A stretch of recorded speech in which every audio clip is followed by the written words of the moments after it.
Okay, so that's basically it. Believe it or not, it all kind of fits in here pretty tidy. I put a lot of time into making this organized. If you'd seen my other video, then you know that I had kind of test fit a lot of this stuff beforehand, and I have been camping out with the family a few times since then, so I've had a chance to sort of refine things a bit. But as you see it here is kind of an actual real life family camping scenario. So obviously I have the cooler on this side strapped down. This is just a duffel bag with my clothes and my wife's clothes, and also our jackets. Where we're going today is on the coast. It's probably 10 degrees cooler than here, so it'll probably be in the 50s, and the forecast shows just heavy rain. So we're preparing for all different types of weather.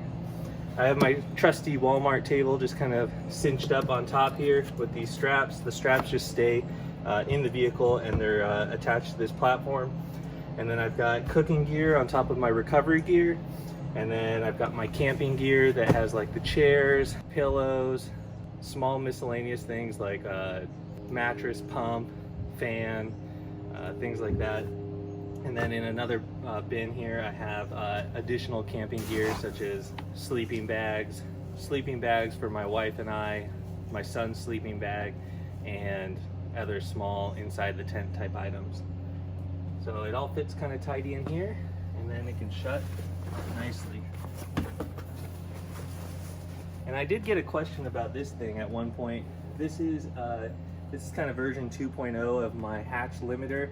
For a lot of people, the garage door isn't high enough, or where you park in the garage doesn't allow you to open the hatch all the way. So I just threw this together. This is a piece of paracord, a carabiner, and then this bungee cord here pulls the rope back as I close the door, so it kind of keeps everything nice and tidy. And then when I go camping or I'm out and about, I can just easily disconnect it like that. In fact, I'll do it now as we're getting ready to head out, and then I'll just yeah, close it up.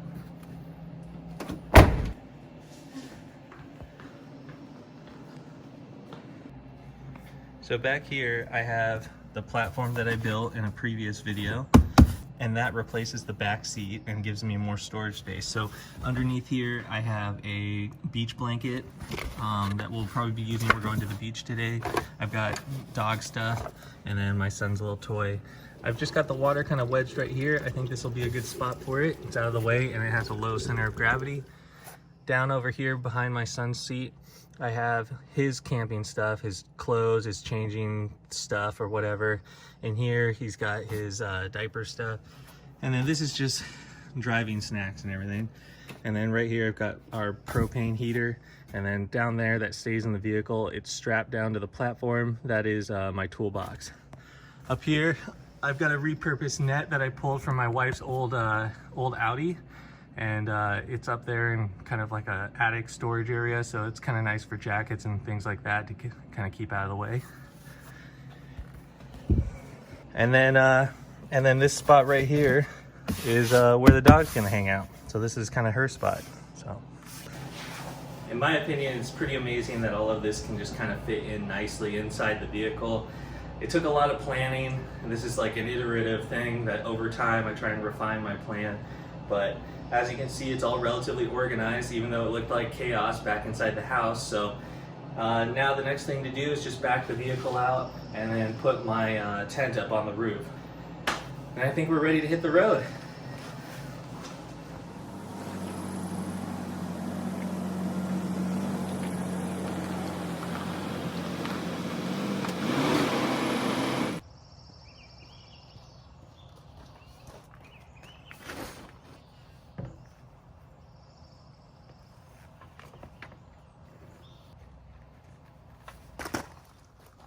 You ready to go camping, Scott?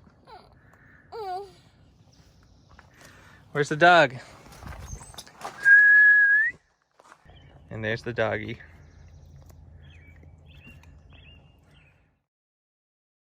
Why?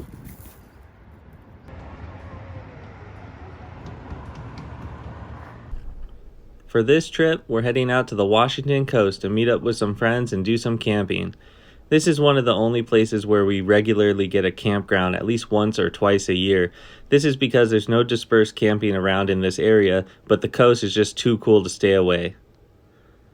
Pretty much this entire beach running up and down for miles and miles is technically a state highway, so you can drive up and down it at around 10-ish miles per hour.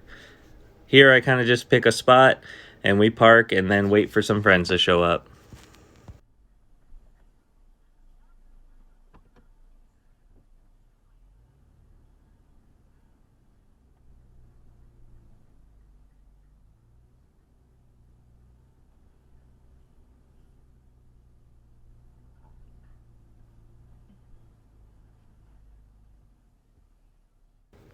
We were really surprised to have any sun at all since the forecast showed just torrential downpour, so we really tried to soak it up as much as possible before we knew the weather would turn.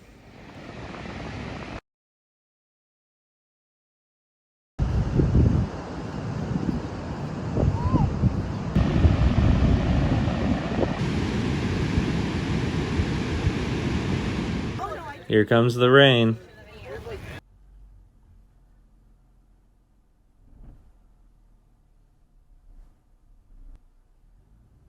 We had a pretty good day so far. It was just beautiful bluebird sky, and we got a chance to get sunburned and a little bit of vitamin D and hang out in the sand and the sun. And then the weather rolled in, so now it's nice and wet. We're supposed to get like half an inch to an inch of rain tonight. It's gonna get pretty yucky, but I just dropped my wife off back at the tent, and her and the baby are kind of settled down for the night, and I'm going to go back out to my buddies. We're having a little fire on the beach, and we're just gonna chill out for a little bit. So I'll see you in a little.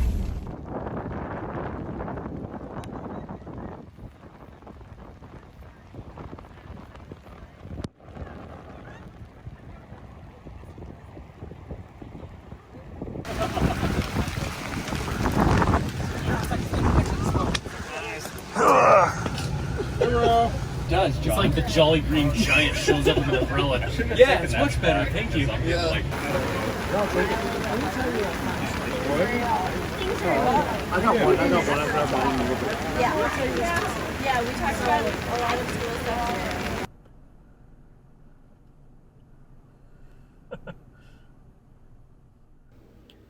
From here on out, I really didn't record much video.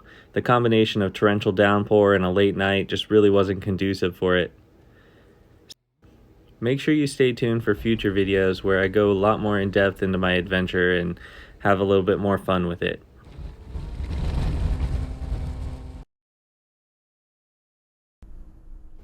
The next morning, we packed up and said goodbye to all of our friends. We did a quick drive-by of the fire pit we were at last night. The tide had gone up and completely put out any embers, not that it was a worry, and just made sure that there was no trash or anything left over from the late night.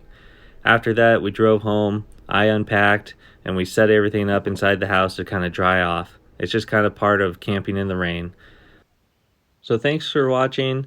Stay tuned for other videos like this where I try and pass on any tips and tricks that I've learned while camping with the family and a baby, as well as more DIY videos and things in the future. See you later.